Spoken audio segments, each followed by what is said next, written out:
Hello my dear friends, you're in the Military Summary channel. In this video we're going to discuss the most important updates that took place during the previous night of the local time. The most important updates of course are coming from Iranian territory. As you know, during the previous night the Iranian forces attacked the United States and its proxies facilities and infrastructure on the northern part of Iraq in the city by the name of Erbil. And the Iranian forces were attacking those facilities using new Iranian missile Fateh 110s. This is a very powerful missile. This is ballistic missile, and some sources are saying that this missile can pass around 1,200 kilometers, and this is a very big range for Iranian technologies. We have the same video. We have the video of launches of these missiles from different angles, probably that were made by the Iranian forces in propaganda purposes. We see very heavy attack, launches, significant number of launching systems, significant number of missiles, and all of them were heading in direction of Erbil. And as a result of those strikes, the Iranian forces managed to damage and maybe even destroy, for example, US base somewhere in the vicinity of this city. At least the author of this video claims that we can see the strikes against the US military base.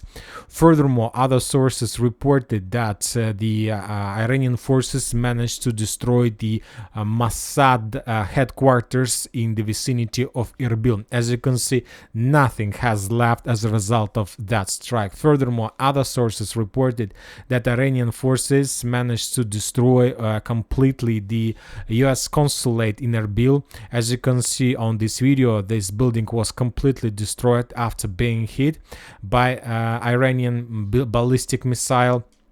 Furthermore, we know information, we have updates that United States of America were trying to shut down, to be more precise, the forces on the bases in the vicinity of Erbil were trying to shut down the Iranian ballistic missiles, but they haven't managed to achieve any results, and as you can see, most of the targets were destroyed. We have a lot of videos during the previous night, and as you know, those strikes were not the only things that happened in this area. According to official information from the region, we have updates that Iranian forces or proxy Iranian forces attacked more ships in the Red Sea. Furthermore, we got an update about some clashes on the border from Egyptian side. 20 armored soldiers tried to attack the Israeli border, somewhere in this area for now, without probably very big or heavy consequences for both sides. So the situation in this area continues escalating, and the most important thing that, as you can see, all these things, all these attacks, all this escalation took place after we discussed the negotiation process between Russian Federation and Iran and possible signing of treaty agreement between these two countries. So as you can see, the Iranians are getting, let's say, more strength, more power, and if there is going to be such agreement between Russia and Iran, obviously Iranians will not fear anything. Now we are moving to Ukraine. We have also lots of updates from this country. According to information we have, Canada will also provide security guarantees for Ukraine. The document is already on the table in the president's office. The negotiations will last for a few weeks. So Canada is possibly the second or the third country after United Kingdom that will provide Ukrainians the security guarantees. The first one was United Kingdom. Probably the second one is going to be France, and Canada might be the third country or something like this.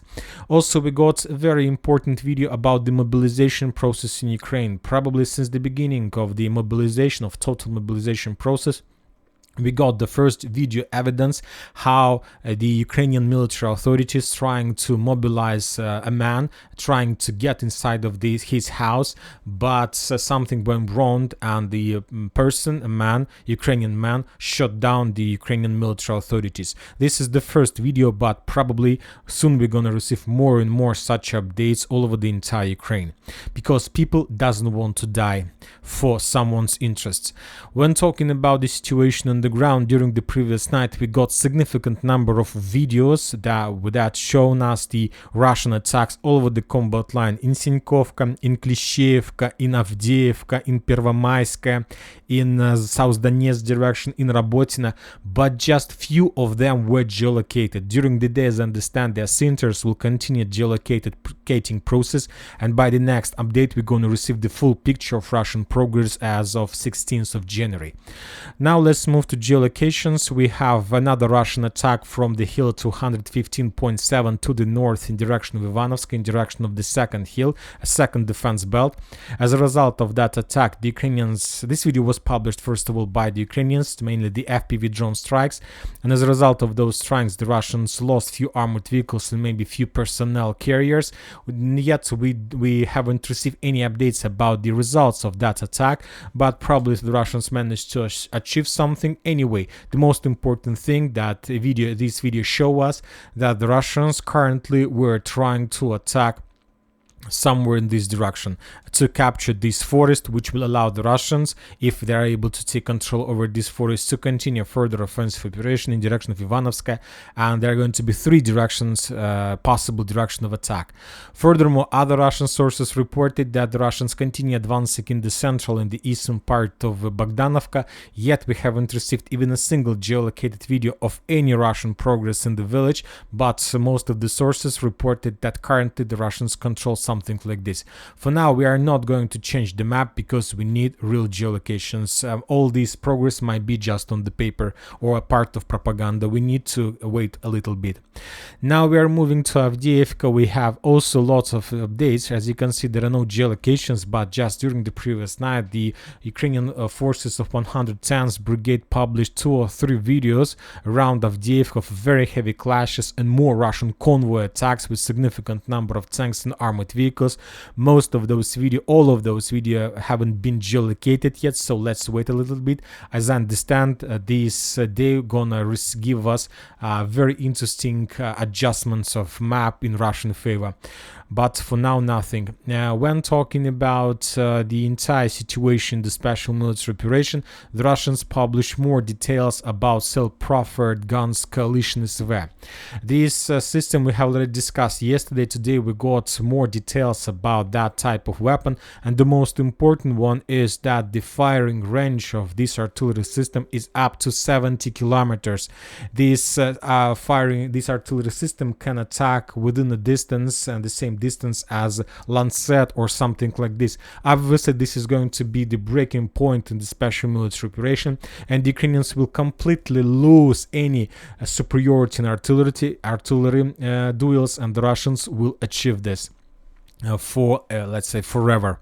Now we are moving further. We also got some updates from Robotin about more Russian attacks, and the Russian Minister of Defense published the video how they captured another stronghold with prisoners of war, but this video also wasn't geolocated yet.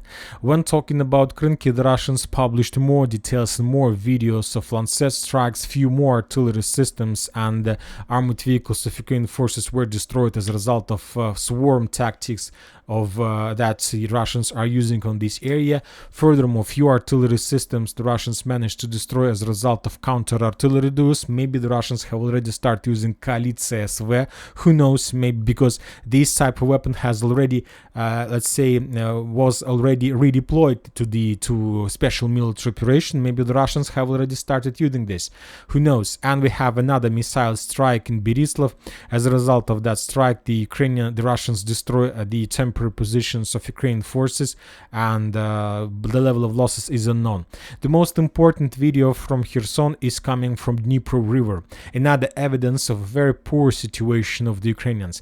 For example, on this video we can see that the river, the part of the rivers or the rivers between islands is completely freezed. There are no possibilities to move along them. For example, this is the Dnipro River, this wide one on the right bottom corner. This is Dnipro, and the rivers that goes from Dnipro to the left is the small, like Kazachia Lagerska Konka. As you can see, the Dnipro is not freeze. There is possibility to move along this area, but when talking about the small rivers, they are completely freezed, and the Ukrainians lost completely any possibilities to supply and support their forces in Krynki. I believe that the days of Krynki foothold, of any foothold of the Ukrainian side that's located among the islands or on the Russian bank of the river, the days of these footholds are numbered. And that's it for this video. Military Summary channel reminds to condemn any violence in the world. Thank you for watching. Subscribe to my channel, put your likes, join my Patreon, and have a good day. Bye bye.